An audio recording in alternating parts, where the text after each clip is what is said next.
శాంతి. 31/7/2026. మధురమైన పిల్లలు పెద్దవారైతే నా సేవ చేస్తారు అనే ఆశ కూడా శివబాబాకు లేదు. వారెప్పుడు వృద్ధునిగా అవ్వరు. తండ్రియే నిష్కామ సేవాధారి. ప్రశ్న: భోలానాథుడైన శివబాబా పిల్లలైన మనందరికీ చాలా పెద్ద కస్టమర్, అది ఎలా? జవాబు: బాబా అంటారు, నేనెంతటి అమాయకపు కస్టమర్ను అంటే మీ వద్ద ఉన్న పాత వస్తువులన్నింటినీ కొంటాను మరియు వాటికి రిటర్న్లో అన్ని కొత్త వస్తువులను ఇస్తాను. మీరంటారు, బాబా ఈ తనువు, మనసు, ధనము అన్నీ మీవే, కావున వాటికి రిటర్న్లో మీకు సుందరమైన తనువు లభిస్తుంది, అపారమైన ధనం లభిస్తుంది. పాట: భోలానాథుని కన్నా అతీతమైన వారెవరూ లేరు. ఓం శాంతి. భక్తి మార్గంలో ఈ పాటను పాడుతారు. పాటలన్నీ భక్తి మార్గానికి సంబంధించినవి. వాటి అర్థాన్ని కూడా తండ్రి అర్థం చేయిస్తారు. భోలానాథుడిని ఎవరిని అంటారు అనేది కూడా పిల్లలు అర్థం చేసుకుంటారు. దేవతలను భోలానాథ్ అని అనరు. సుధాముడు 2 పిడికిళ్ళ అన్నాన్ని ఇస్తే మహళ్ళు లభించాయని అంటూ ఉంటారు. అది కూడా ఎంతకాలం కోసము?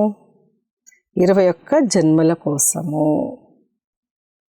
తండ్రి వచ్చి భారతవాసులకు తప్పకుండా వజ్ర వైడూర్యాల మహళ్లను ఇస్తారని ఇప్పుడు పిల్లలు అర్థం చేసుకున్నారు. దేనికి రిటర్న్లో ఇస్తారు? బాబా ఈ తనువు, మనస్సు, ధనము అన్నీ మీవే, ఇవన్నీ మీరిచ్చినవే అని పిల్లలు అంటారు. ఎవరికైనా కొడుకు పుడితే భగవంతుడు ఇచ్చారని అంటారు. ధనం గురించి కూడా భగవంతుడు ఇచ్చారని అంటారు. అలా అంటుంది ఎవరు? ఆత్మ. భగవంతుడు ఇచ్చారు అనగా తండ్రి ఇచ్చారు. తండ్రి అంటారు, ఇప్పుడు మీరు అంతా ఇవ్వాల్సి ఉంటుంది. దానికి రిటర్న్లో నేను మీకు చాలా సుందరమైన తనువును ట్రాన్స్ఫర్ చేస్తాను, అపారమైన ధనాన్ని ఇస్తాను. కానీ ఎవరికి ఇస్తాను? తప్పకుండా పిల్లలకే ఇస్తారు. లౌకిక తండ్రి నుండి అల్పకాలపు ధనం లభిస్తుంది.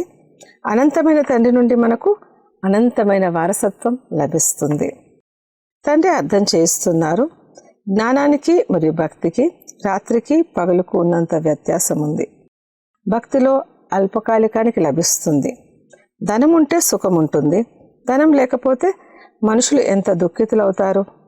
బాబా మనకు అపారమైన ధనాన్ని ఇస్తున్నారని పిల్లలకు తెలుసు. అందుకే సంతోషం కలుగుతుంది. సుఖధామంలోనైతే సుఖానికి ఎటువంటి లోటు ఉండదు. సుఖానికి ఎటువంటి లోటు ఉండదు. ప్రతి ఒక్కరికి తమ రాజధాని ఉంటుంది. దాన్ని పవిత్ర గృహస్థాశ్రమం అని అంటారు.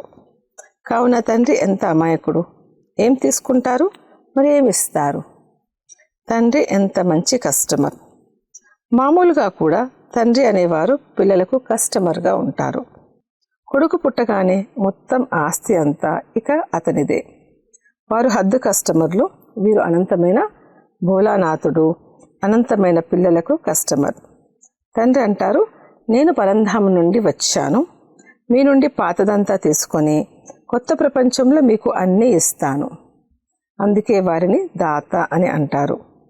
వీరి వంటి దాత ఇంకెవ్వరూ లేరు. వీరు నిష్కామ సేవ చేస్తారు. తండ్రి అంటారు, నేను నిష్కాముణ్ణి, నాకు ఎటువంటి ఆశ లేదు. వృద్ధులైన తండ్రిని సంభాళించడము పిల్లల పని. ఎందుకంటే నేను మిమ్మల్ని సంభాళించాను కదా అని నేను అనను. అలా అనను.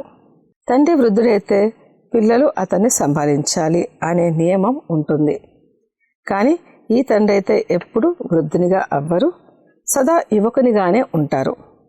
ఆత్మ ఎప్పుడు వృద్ధాప్యాన్ని పొందదు. లౌకిక తండ్రి, నేను వృద్ధున్నైతే నా పిల్లలు నాకు సేవ చేస్తారు అని పిల్లల పట్ల ఆశ పెట్టుకుంటారని మీకు తెలుసు. పిల్లలకు అంతా ఇచ్చేసినా కూడా తండ్రికి సేవ అయితే జరుగుతుంది. ఇక్కడ శివబాబా అంటారు, నేను ఉన్నదే అభోక్త. నేనెప్పుడు తినను. నేను కేవలం పిల్లలకు జ్ఞానాన్ని ఇవ్వడానికి వచ్చాను. పరమాత్మ కూర్చుని ఆత్మలకు అర్థం చేయిస్తారు. ఆత్మయే వింటుంది, ప్రతిదీ ఆత్మయే చేస్తుంది. సంస్కారాలు కూడా ఆత్మే తీసుకెళ్తుంది. వాటి ఆధారంగా శరీరం లభిస్తుంది. ఇక్కడ మనుషులకు అనేక మతాలు ఉన్నాయి. కొందరు ఆత్మే పరమాత్మ అని అంటారు.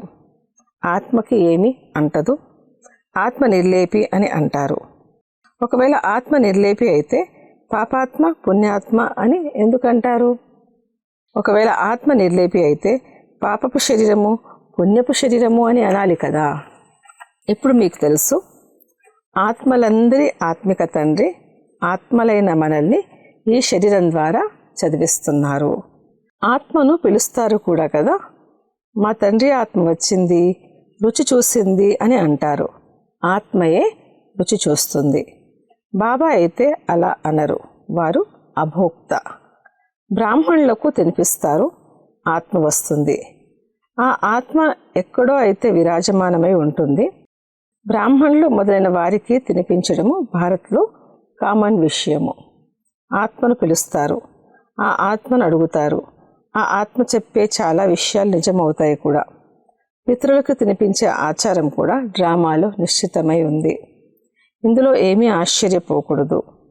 తండ్రి సాకారంలో డ్రామా రహస్యాలను తెలియచేస్తున్నారు. డ్రామా గురించి అంత విస్తారంగా వివరించలేరు. ఒక్కొక్కరి గురించి వివరించడానికి ఎన్నో సంవత్సరాలు పడుతుంది. పిల్లలైన మీకు చాలా సహజమైన శిక్షణ లభిస్తుంది. ఓ పతిత పావన రండి, వచ్చి మమ్మల్ని పావనంగా చెయ్యండి అని కూడా పాట పాడుతూ ఉంటారు. వారి పేరే పతిత పావన. బ్రహ్మ విష్ణు శంకర్లను పతిత పావనులు అనలేము.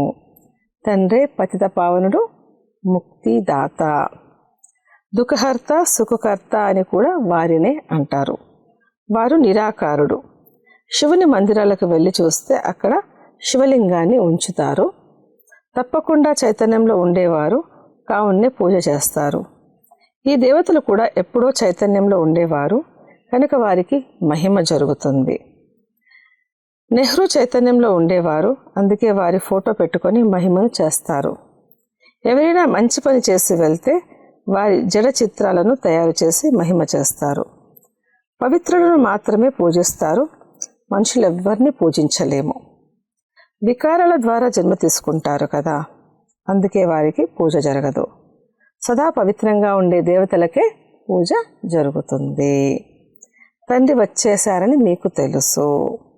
స్వర్గస్థాపన చేయడానికి ఇప్పుడు మళ్ళీ సంగమంలో వచ్చారు. తర్వాత ద్వాపరయుగం నుండి రావణ రాజ్యం ప్రారంభమవుతుంది. రావణ రాజ్యం ప్రారంభం అవడంతో వెంటనే శివుని మందిరాలు నిర్మిస్తారు. ఇప్పుడు వారు చైతన్యంలో జ్ఞానాన్ని వినిపిస్తున్నారు. వారు సత్యమైన వారు, చైతన్యమైన వారు. వారి మహిమనే పాడుతారు. నిరాకారునికి శరీరమైతే కావాలి కదా, కనుక తండ్రియే వచ్చి విశ్వాన్ని స్వర్గంగా తయారు చేస్తారు. ఆ స్వర్గంలో రాజ్యం చేయడానికి మీరు పురుషార్థం చేస్తున్నారు. మీరు స్వర్గవాసులుగా అవుతున్నారు. నిరాకార పరంపిత పరమాత్మ జ్ఞానసాగరుడు. కానీ వారెలా వినిపించారు? తండ్రి అంటారు, నేను ఈ శరీరంలోకి వచ్చాను. డ్రామాలో నాకు ఈ పాత్ర ఉంది. నేను ప్రకృతిని ఆధారంగా తీసుకుంటాను. ఇతను మొదటి నెంబర్ వారు. ఇతనికి అనేక జన్మల అంతిమంలో నేను వచ్చి ప్రవేశిస్తాను. మరియు వీరికి బ్రహ్మ అన్న పేరును పెడతాను. ముందు వీరంతా భట్టీలో ఉండేవారు. అప్పుడు చాలామందికి పేర్లు పెట్టారు. కానీ చాలామంది తర్వాత వదిలేశారు. అందుకే పేరు పెట్టడం వలన లాభమేముంది? మీరు ఆ పేర్లు వింటే ఆశ్చర్యపోతారు. ఒకేసారి ఎన్ని రమణీకమైన పేర్లు వచ్చాయి. సందేశీ పేర్లు తీసుకొని వచ్చేవారు. ఆ లిస్టు కూడా తప్పకుండా ఉంచుకోవాలి.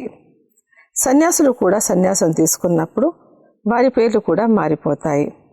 వారు ఇల్లు వాకిళ్లను వదిలేస్తారు. మీరు వదలరు. మీరు వచ్చి బ్రహ్మకు చెందిన వారిగా అవుతారు. మీరు ఎలాగో శివునికి చెందినవారే. మీరు బాప్ దాదా అని అంటారు. సన్యాసులది అలా ఉండదు. వారికి పేరు మారుతుంది, కానీ వారికి బాప్ దాదా లభించరు. వారికి కేవలం గురువు లభిస్తారు. హద్దు సన్యాసులైన హఠయోగులకు, అనంతమైన సన్యాసులైన రాజయోగులకు రాత్రికి పగలుకు ఉన్నంత వ్యత్యాసం ఉంది. జ్ఞానము, భక్తి, వైరాగ్యం అని అంటారు కూడా. సన్యాసులు కూడా వైరాగ్యం ఉంది, కానీ వారిది ఇల్లు వాకిట్ల పట్ల వైరాగ్యము. మీకు మొత్తం ప్రపంచం పట్ల వైరాగ్యం ఉంది. సృష్టి మారుతుందని వారికి అసలు తెలియదు. మీది అనంతమైన వైరాగ్యము. ఈ సృష్టి సమాప్తం అవ్వనున్నది. మీకోసం కొత్త ప్రపంచం తయారవుతూ ఉంది. అక్కడికి వెళ్ళాలి, కానీ పావనంగా అవ్వకుండా అక్కడికైతే వెళ్ళలేరు. తప్పకుండా కొత్త ప్రపంచంలో దేవీ దేవతల రాజ్యం ఉండేదని మనసుకు అనిపిస్తుంది. దానిని తండ్రి ఇప్పుడు స్థాపన చేస్తున్నారు. శివబాబాని స్మృతి చేయడంతో మీరు పుణ్యాత్ములుగా అవుతారని మీకు తెలుసు. ఇది చాలా సహజము, కానీ స్మృతిని మర్చిపోతారు. భక్తి మార్గంలోని ఆచారాలు, పద్ధతులు పూర్తిగా వేరు. తిరిగి తమ ఇంటికి ఎవ్వరూ వెళ్ళలేరు. పునర్జన్మలను అందరూ తప్పకుండా తీసుకోవాలి. ఇంటికి వెళ్ళే సమయం అందరిది ఒక్కటే. ఫలానా వారు మోక్షం పొందారు అని అనడం తప్పు. తండ్రి అంటారు, ఏ ఆత్మ కూడా మధ్యలో తిరిగి వెళ్ళలేదు, లేదంటే మొత్తం ఆటంతా పాడైపోతుంది. ప్రతి ఒక్కరూ సతో రజో తమోలోకి తప్పకుండా రావాల్సిందే. మోక్షం కోసం చాలామంది వస్తారు, కానీ మోక్షం అనేది లభించదని వారికి అర్థం చేయించడం జరుగుతుంది. ఇది అనాదిగా తయారు చేయబడిన డ్రామా. ఇది ఎప్పటికీ మారదు. ఈగ ఇక్కడి నుండి వెళ్ళిందంటే మళ్ళీ 5000 సంవత్సరాల తర్వాత ఇలాగే వెళ్తుంది. బాబా ఎంతటి అమాయకులో మీకు తెలుసు. పతిత పావనుడైన తండ్రి పాత్రను అభినయించేందుకని తమ పరంధామం నుండి వస్తారు. ఈ డ్రామా ఎలా తయారు చేయబడి ఉంది, ఇందులో ముఖ్యమైన వారు ఎవరెవరు అనేది వారే అర్థం చేయిస్తారు. ఈ ప్రపంచంలో అందరికన్నా షౌకార్లు ఎవరు అని అడుగుతారు కదా. దీనికోసం నెంబర్ వారుగా పేర్లు తీస్తారు. అందరికన్నా షౌకార్లు ఎవరు అనేది మీకు తెలుసు. వారు అమెరికా అని అంటారు, కానీ స్వర్గంలో ఈ లక్ష్మీనారాయణలే అందరికన్నా షౌకార్లుగా అవుతారు అని మీకు తెలుసు. మీరు భవిష్యత్తు కోసం పురుషార్థం చేస్తారు. అందరికన్నా గొప్ప షౌకారులుగా అయ్యేందుకు పురుషార్థం చేస్తారు. ఇది ఒక రేస్. ఈ లక్ష్మీనారాయణల వంటి షౌకారులు ఇంకెవరైనా ఉంటారా? అల్లా అవల్దీన్ కథను కూడా తయారు చేస్తారు. దీపాన్ని రుద్దగానే కుబేర ఖజానా వెలువడింది. రకరకాల నాటకాలను చాలా తయారు చేస్తారు. ఈ శరీరాన్ని వదిలి స్వర్గంలోకి వెళ్తామని ఇప్పుడు మీ బుద్ధిలో ఉంది. మనకు అపారమైన ఖజానా లభిస్తుంది. తండ్రి అంటారు, నన్ను స్మృతి చేసినట్లయితే మాయ ఒక్కసారిగా పారిపోతుంది. తండ్రిని స్మృతి చేయకపోతే ఇక మాయ విసిగిస్తుంది. బాబా, మాకు మాయా తుఫాన్లు చాలా వస్తున్నాయని అంటారు. అచ్చా, తండ్రిని చాలా ప్రేమగా స్మృతి చేసినట్లయితే తుఫాన్లు మాయమైపోతాయి. ఇకపోతే నాటకాలు మొదలైనవి కూర్చొని తయారు చేస్తారు. అటువంటి విషయాలే ఉండవు. తండ్రి ఎంత సహజంగా తెలియచేస్తారు. కేవలం తండ్రిని స్మృతి చేసినట్లయితే మీలో ఉన్న మాలిన్యం అంతా తొలగిపోతుంది. ఇంకే కష్టము ఇవ్వరు. పవిత్రముగా సత్యంగా బంగారం ఉండే ఆత్మ ఇప్పుడు అసత్యంగా అయిపోయింది. మళ్ళీ ఈ స్మృతి అనే అగ్నితో సత్యంగా అవుతుంది. అగ్నిలో వేయకుండా బంగారం పవిత్రంగా అవ్వదు. దీన్ని కూడా యోగాగ్ని అని అంటారు. అయితే ఇది స్మృతికి సంబంధించిన విషయం. వారైతే అనేక రకాల హఠయోగాలను నేర్పిస్తారు. మీకైతే తండ్రి చెప్తున్నారు, మీరు లేస్తూ కూర్చుంటూ స్మృతి చెయ్యండి. మీరు ఆసనాలు మొదలైనవి ఎంతవరకని వేస్తారు? ఇక్కడైతే నడుస్తూ తిరుగుతూ పనులు చేసుకుంటూ స్మృతి చెయ్యాలి. అనారోగ్యం ఉన్నా ఇక్కడ జారబడి తండ్రిని స్మృతి చేయవచ్చు. శివబాబాను స్మృతి చెయ్యండి, మరి చక్రాన్ని తిప్పండి, అంతే. దీని గురించే వారు గంగా తీరంలో ఉండాలి, అమృతం నోటిలో ఉండాలి అని రాశారు. గంగా తీరంలోనైతే గంగా జలమే లభిస్తుంది. అందుకే మనుషులు హరిద్వార్కు వెళ్ళి కూర్చుంటారు. తండ్రి అంటారు, మీరు ఎక్కడైనా కూర్చోండి, అనారోగ్యంగా ఉన్నా కేవలం తండ్రిని స్మృతి చెయ్యండి. సుదర్శన చక్రాన్ని తిప్పుతూ ఉన్నప్పుడు ప్రాణము తనువు నుంచి వెళ్ళిపోవాలి. ఈ అభ్యాసం చేయాల్సి ఉంటుంది. ఆ భక్తి మార్గపు విషయాలను మరి ఈ జ్ఞాన మార్గపు విషయాలకు రాత్రి పగలకు ఉన్నంత వ్యత్యాసం ఉన్నది. తండ్రి స్మృతితో మీరు స్వర్గానికి యజమానులుగా అవుతారు. ఎవరైతే యుద్ధ మైదానంలో మరణిస్తారో వారు స్వర్గంలోకి వెళ్తారని యుద్ధం చేసేవారికి చెప్తూ ఉంటారు. వాస్తవానికి ఇదే యుద్ధం. వారేమో కౌరవులు పాండవుల సైన్యాన్ని చూపించారు. మహాభారత యుద్ధం జరిగిన తర్వాత ఏమయ్యింది? ఫలితం ఏమీ లేదు. పూర్తిగా ఘోర అంధకారం ఉంది. ఏమీ అర్థం చేసుకోరు. అందుకే అజ్ఞాన అంధకారము అని అంటారు. తండ్రి మళ్ళీ వెలుగును ఇచ్చేందుకు వచ్చారు. వారిని జ్ఞానసాగరుడు, నాలెడ్జ్ఫుల్ అని అంటారు. ఇప్పుడు మీకు కూడా జ్ఞానమంతా లభించింది. అది మూలవతనము.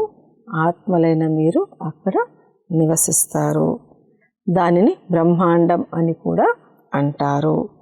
ఇక్కడ రుద్రయజ్ఞాన్ని రచించినప్పుడు తండ్రితో పాటు ఆత్మలైన మీకు కూడా పూజలు జరుగుతాయి. ఎందుకంటే మీరు అనేకుల కళ్యాణం చేస్తారు. తండ్రితో పాటు మీరు కూడా విశేషంగా భారత్కు మరియు ప్రపంచమంతటికి ఆత్మిక సేవ చేస్తారు. అందుకే తండ్రితో పాటు పిల్లలైన మీకు కూడా పూజ జరుగుతుంది. అచ్చా, మధురాతి మధురమైన సిక్కిలదే పిల్లలకు మాతాపిత బాప్దాదాల ప్రియ స్మృతులు మరియు గుడ్ మార్నింగ్. ఆత్మిక పిల్లలకు ఆత్మిక తండ్రి నమస్తే. ధారణ కొరకు ముఖ్య సారము. మొదటి పాయింట్, మాయా తుఫాన్లను పారద్రోలేందుకు తండ్రిని చాలా చాలా స్మృతి చెయ్యాలి. ఆత్మను యోగాగ్నితో సత్యాతి సత్యమైన బంగారంగా తయారు చెయ్యాలి. రెండో పాయింట్, అనంతమైన వైరాగ్యులుగా అయ్యి ఈ పాత ప్రపంచాన్ని మర్చిపోవాలి. ప్రపంచం మారుతోంది. కొత్త ప్రపంచంలోకి వెళ్ళాలి. అందుకే దీని నుండి సన్యాసం తీసుకోవాలి. వరదానము, అడుగడుగులోనూ అప్రమత్తంగా ఉంటూ పదమాల సంపాదనను జమ చేసుకునే పదంపతి భవ. బాబా పిల్లలకు చాలా ఉన్నతమైన స్థానంలో స్థితిలో ఉండాలి అంటూ అప్రమత్తం చేస్తున్నారు. కావున ఇప్పుడు ఇది కొద్దిగా కూడా పొరపాట్లు చేసే సమయము కాదు.